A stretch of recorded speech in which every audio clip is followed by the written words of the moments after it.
मैं कभी मोबाइल में देखती कभी उसकी तरफ।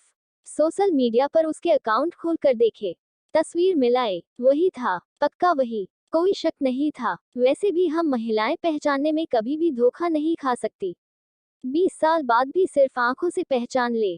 फिर और कुछ वक्त गुजरा, माहौल वैसा का वैसा था, मैं बस पहलू बदलती रही। फिर अचानक टीटी आ गया, सबसे टिकट पूछ रहा था। मैंने अपना टिकट दिखा दिया, उससे पूछा तो उसने कहा नहीं है। टीटी बोला फाइन लगेगा। वह बोला लगा दो। टीटी कहाँ का टिकट बनाऊं? उसने जल्दी से जवाब नहीं दिया, मेरी तरफ देखने लगा। मैं कुछ समझी नहीं। उसने मेरे हाथ में थमी टिकट को गौर से देखा, फिर टीटी से बोला कानपुर। टीटी ने कानपुर की टिकट बना कर दी और पैसे लेकर चला गया। वह फिर से मोबाइल में तल्लीन हो गया। आखिर मुझसे रहा नहीं गया। मैंने पूछ ही लिया कानपुर में कहाँ रहते हो? वह मोबाइल में नजरें गड़ाए हुए ही बोला कहीं नहीं। वह चुप हो गया तो मैं फिर बोली किसी काम से जा रहे हो? वह बोला हाँ। अब मैं चुप हो गई।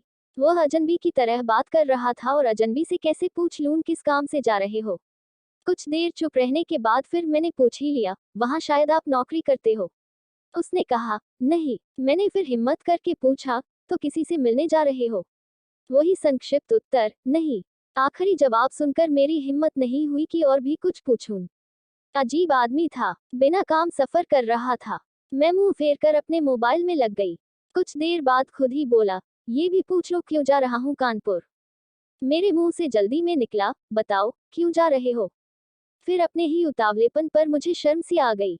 उसने थोड़ा सा मुस्कुराते हुए कहा एक पुरानी दोस्त मिल गई जो आज अकेले सफर पर जा रही थी। फौजी आदमी हूँ, सुरक्षा करना मेरा कर्तव्य है। अकेले कैसे जाने देता, इसलिए उसे कानपुर तक छोड़ने जा रहा हूँ। इतना सुनकर मेरा दिल जोर से धड़का। नॉर्मल नहीं रह सकी मैं, मगर मन के भावों को दबाने का असफल प्रयत्न करते हुए मैंने हिम्मत करके फिर पूछा कहाँ है वो दोस्त? कमबख्त फिर मुस्कुराता हुआ बोला यही मेरे पास बैठी है ना। इतना सुनकर मेरे सब कुछ समझ में आ गया कि क्यों उसने टिकट नहीं लिया, क्योंकि उसे तो पता ही नहीं था मैं कहाँ जा रही हूँ। सिर्फ और सिर्फ मेरे लिए वह दिल्ली से कानपुर का सफर कर रहा था। जानकर इतनी खुशी मिली कि आंखों में आंसू आ गए। दिल के भीतर एक गोला सा बना और फट गया। परिणाम में आंखें तो भीगनी ही थी।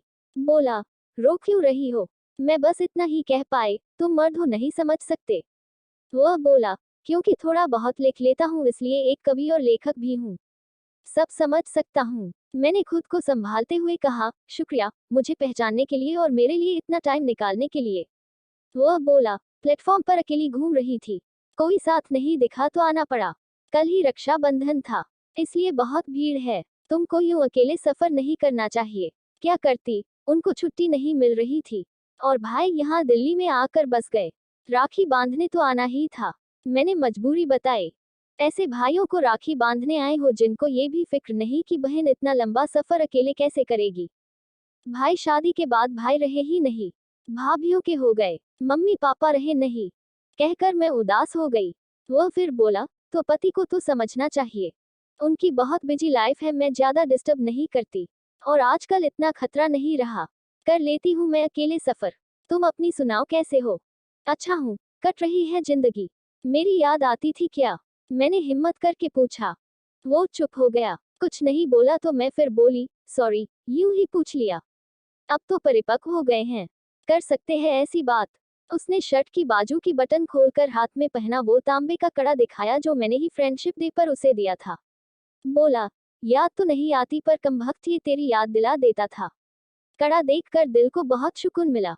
मैं बोली कभी संपर्क क्यों नहीं किया? वह बोला डिस्टर्ब नहीं करना चाहता था, तुम्हारी अपनी जिंदगी है और मेरी अपनी जिंदगी है। मैंने डरते डरते पूछा तुम्हें छू लूं?